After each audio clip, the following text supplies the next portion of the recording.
Mga vitamin A derivatives na dapat mong i-avoid kapag ikaw ay buntis. At ito ang mga dapat i-check ninyo sa inyong mga skincare kung merong laman kasi kung meron, hindi mo siya dapat gamitin.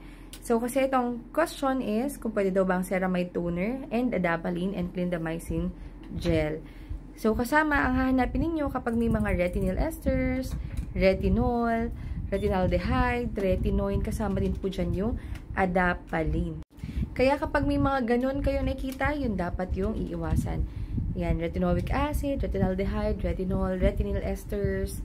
Kapag may mga narinig kayo na ganun or nababasa nyo na ganyan, katulad ng retinol palmitate, retinol acetate, retinol linolate, yan. Yang mga ganyan yung dapat yung tingnan. Retinal, retin A. So, yan yung mga dapat ninyong tingnan. Then, regarding dun sa ceramide toner, hindi kasi ako ganun ka-familiar.